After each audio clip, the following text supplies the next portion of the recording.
Hobbes के प्राकृतिक अवस्था पर विचार।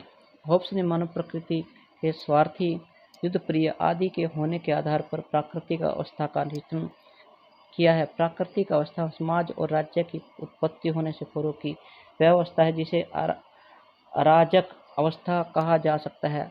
राज्य विहीन होने के कारण सभ्य संस्कृति जीवन का अभाव था। यह आदिम मानव सभ्यता थी। इसको ऐतिहासिक तर्कों द्वारा स्पष्ट नहीं किया जा सकता, लेकिन मानव प्रकृति के मनोवैज्ञानिक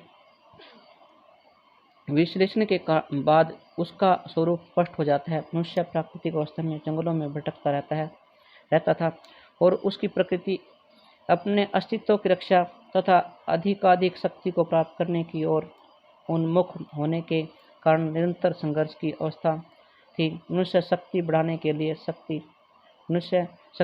के लिए शक्ति का प्रयोग करता था, लेकिन अपने से अधिक शक्ति रखने वाले को वह अपनी शक्ति से पराजित नहीं कर सकता था और उसके लिए उसे धोखाधड़ी का प्रयोग करना पड़ता था। असुरक्षात्मक जीवन को सुरक्षा प्रदान करने के लिए वह हिंसक जीवन व्यतीत करता था। इसलिए हॉब्स ने इस अवस्था को युद्ध की वास्तविक अवस्था कहा। वस्तुओं आदि को प्राप्त करने के लिए सभी मनुष्य समान रूप से प्रतिबद्ध रहते थे। उसका परिणाम यह होता था कि उसकी अवस्था एक शिकार के पीछे पड़े हुए दो शिकारियों जैसी होती थी। प्रत्येक व्यक्ति अन्य व्यक्तियों के साथ युद्धरत रहता था। प्रोफेसर डेनिंग ने हॉब्स द्वारा प्रतिपादित प्राकृतिक अवयवों की 3 विशेषताएं बताई। वासनाओं को पूरा करने के लिए मनुष्य ने प्रतियोगिता होना, भय, प्रशंसा की लालसा। इस अवस्था में प्रत्येक व्यक्ति का शत्रु होता था और मानव जीवन एकांगी, निर्धन, तुच्छ, जंगली और अल्प था। प्रकृति अवस्था के लक्षण। संघर्ष में अराजक अवस्था में सभ्यता के 3 प्रस्फुटित होने के अवसर नहीं थे। अशांति तथा असुरक्षित जीवन का भय, उद्योग, सभ्यता, नाविक विद्या, भवन निर्माण, कला, अक्षर का ज्ञान तथा समाज आदि के विकास विकसित होने में बाधक था। हॉब्स ने इसका चित्रण इस प्रकार किया है। इस अवस्था में उद्योगों का कोई स्थान नहीं था, क्योंकि उनके फल अनिश्चित थे। परिणाम स्वरूप पृथ्वी पर कोई सभ्यता नहीं थी। नाविक सुविधाएं और सामुद्रिक या आयात से प्राप्त वस्तुओं का उपयोग नहीं था। भवन नहीं थे, ज्ञान नहीं था, समय माप कला, अक्षर का समाज नहीं थे। अविवेक जीवन। प्राकृतिक अवस्था में अन्याय, औचित्य, अनुचित्य तथा गलत सही का अंतर नहीं था। नैतिक बुद्धि का अभाव, सर्वोच्च विधियों की अज्ञानता तथा न्याय अन्याय के मापचक्र के बिना क्या गलत है, क्या सही, क्या न्याय है, क्या अन्याय है, इसका अंतर करना कठिन था। संक्षेप में प्राकृतिक अवस्था में सभी कुछ विहित था। अन्याय अनुचित्य का ज्ञान नहीं था। व्यक्तिगत संपत्ति की अनुपस्थिति। इसके अतिरिक्त प्राकृतिक अवस्था में व्यक्तिगत संपत्ति का प्रादुर्भाव नहीं था। प्रत्येक व्यक्ति किसी भी वस्तु को उसी समय तक अपने पास रख सकता था जब तक वह उस शक्ति के आधार पर अपने नियंत्रण में रखने की सामर्थ्य रखता था। हॉब्स के शब्दों में व्यक्ति के पास वही होता था जिससे वह प्राप्त कर सकता था और जब तक वह उसे रखने का सामर्थ्य रखता था। प्राकृतिक अवस्था का स्वरूप ठीक ऐसा ही रहा होगा। उसका ऐतिहासिक प्रमाण देने के स्थान पर हॉब्स ने बताया कि आपको विश्वास न हो तो अपने पड़ोसियों का आज समाज और राज्य के बाहर अध्ययन कीजिए। व्यक्ति को अपने मित्रों तक पर अविश्वास तथा उससे भयभीत रहना आदि प्राकृतिक अवस्था में मनुष्य का वास्तविक स्वरूप प्रकट करता है। जब सोने जाता है वो अपने दरवाजे पर ताला लगाता है। जब वह घर में होता है तब भी अपनी तिजोरी में ताला लगाता है। विचार कीजिए उसके अपने साथियों के संबंध में क्या विचार हैं। जब वह अस्त्र लेकर चलता है, दरवाजे पर ताला लगाता है। अपने बच्चों और नौकरों के बारे में क्या भावना रखता है। जब वह अपनी तिजोरी में ताला लगाता है, क्या वह मानवता को अपने कार्यों से उनसे उसी प्रकार दोषी नहीं बनाता जिस प्रकार से अपने शब्दों से हॉब्स ने कहा। जब सामाजिक अवस्था में यह भावना है तो अराजकता अवस्था में क्या उससे पूरी अवस्था नहीं होगी।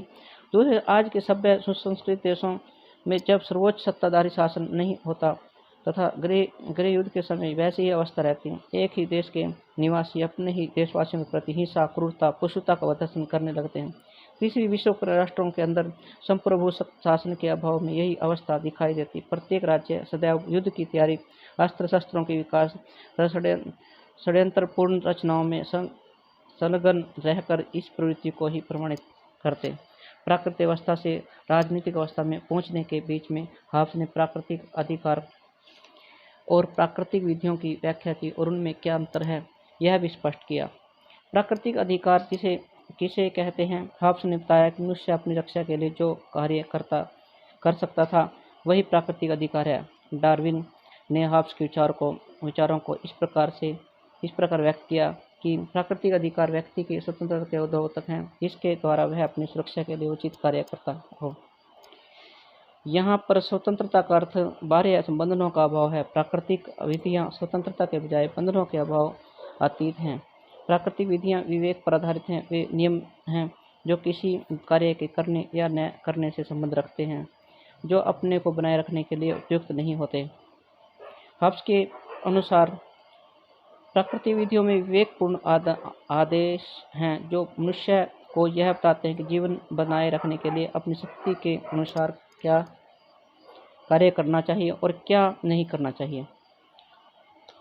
डी सीवे की प्राकृतिक विधियों की इस अवस्था को लेवियाथन ने हाब्स ने इस प्रकार अभिव्यक्त किया कि प्राकृतिक विधियों से शक्ति का सामान्य नियम है जो विवेक पर आधारित होते हैं, जिनके द्वारा मनुष्य को किसी कार्य के करने से रोका जाता जो उसके जीवन को नष्ट करने वाला होता है, या किसी ऐसे कार्य करने का आदेश होता है जिससे उसके जीवन की रक्षा हो सके। इस प्रकार प्राकृतिक अवस्था आधार के द्वारा मनुष्य को अपनी इच्छा पूर्ण करने के लिए स्वतंत्रता है। प्राकृतिक विधि द्वारा उसे अपनी स्वतंत्रता के दावे में से कुछ भाग छोड़ना पड़ता है। प्रत्येक व्यक्ति के समान प्राकृतिक अधिकार शुद्ध की प्रेरणा देते हैं, उसमें जीवन सुरक्षित नहीं रह सकता। प्राकृतिक विधियाँ इसके विपरीत जीवन को अधिक सुरक्षित रखती हैं, क्योंकि व्यक्ति जीवन को विवेक के आदेश का पालन करने की प्रेरणा देता है। मानव जीवन का चरम लक्ष्य अपने जीवन को सुरक्षित रखना तथा युद्ध में निवृत्त है। इसलिए विधि व्यक्ति को शांति और सुरक्षा प्रदान करने के लिए आवश्यक है, परंतु एक अकेला व्यक्ति कभी भी शांति प्राप्त नहीं कर सकता। अन्य सभी मिलकर जब तक अपने प्राकृतिक अधिकारों को त्यागने के लिए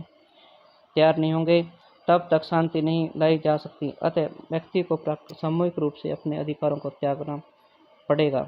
सभी एक दूसरे के साथ मिलकर अपनी स्वतंत्रता को त्याग कर एक समझौते के द्वारा व्यक्ति विशेष को आज्ञा पालन करने का वचन देते हैं। इस प्रकार प्राकृतिक विधि शांति प्राप्त करने के लिए अधिकारों को त्याग कर समझौते के पालन करने का आश्वासन देती है।